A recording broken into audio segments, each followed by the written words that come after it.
வணக்கம் நண்பர்களே. இப்போ செங்கோன்மை அதிகாரத்துல 9வது குறள் இருக்கு. 9வது குறள் என்ன சொல்லுதுன்னா, ஒரு வேந்தனுடைய தொழில் என்னப்பா? அப்படின்னு சொல்லும் பொழுது, அவர் இந்த வேந்தனுடைய தொழில் சொல்றார். அவர் சொல்றாரு, குடி புறங்காத்து ஓம்பி குற்றம் கடிதல் வடு அன்று வேந்தன் தொழில். என்ன சொல்றாருன்னா, குடியை புறங்காத்து அவங்களுக்கு அந்த நாட்டை பாதுகாத்து அவங்களுக்கு அஹ், அஹ், மக்கள் அன்றாட வாழ்க்கையில எந்த ஒரு அஹ், தொந்தரவும் யாராலும் ஒரு ஒரு கேடும் அவர்களுக்கு வராதபடி அதை எல்லாற்றையும் அவன் பாதுகாத்து நடத்தணும். அதுதான் போலீஸ் மற்ற இதுகள் எல்லாமே அதான்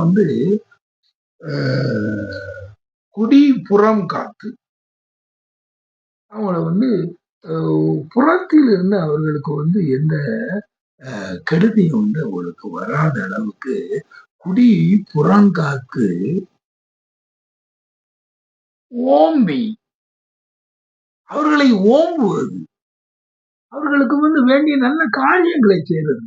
ஐயா, இந்த இடத்துல ரோடு வீடுகள்லாம் சரியில்லாம இருக்கியா அப்படின்னு சொன்னா ரோடு போடணும். ஐயா, அந்த பக்கத்துல இந்த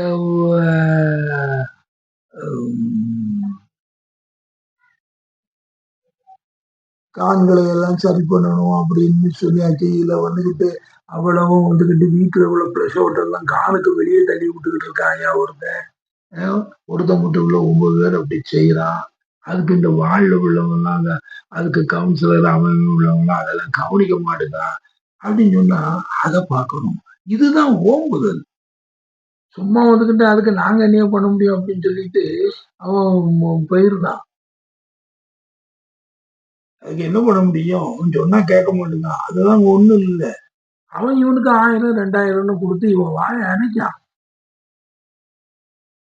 ஆக அந்த குடி புறம் காத்து ஓம்பி குற்றம் கழித்தல்.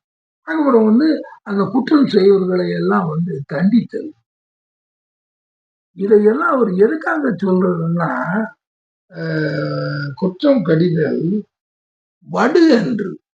ஏன்னா இதையெல்லாம் போய் வேந்தர் செய்துகிட்டு எப்போ, ஏன்னா சில முழுபொழுப்புகள் வேந்தர் என்ன எப்போ பார்த்தாலும் இந்த மாதிரி மக்களை செய்யறது அதை பண்றது இது இப்படின்லாம் இருக்காங்க. இதெல்லாம் மக்களை பார்த்து செய்ய மாட்டாங்கன்னா அதை செய்ய மாட்டான்.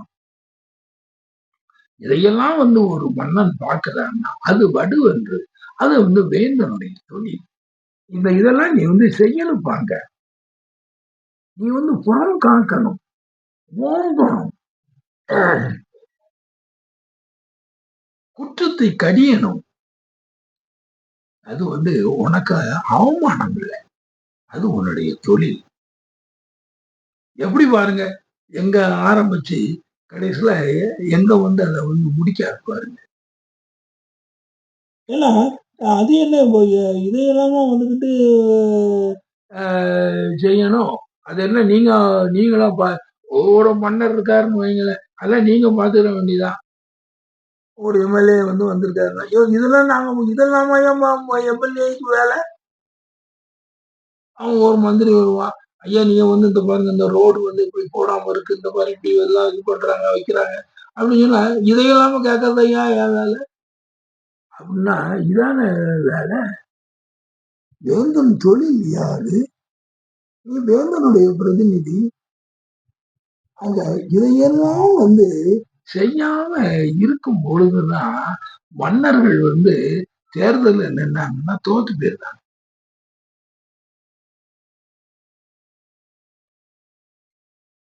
சரி நண்பர்களே, அடுத்த குறள்ல என்ன சொல்றாரு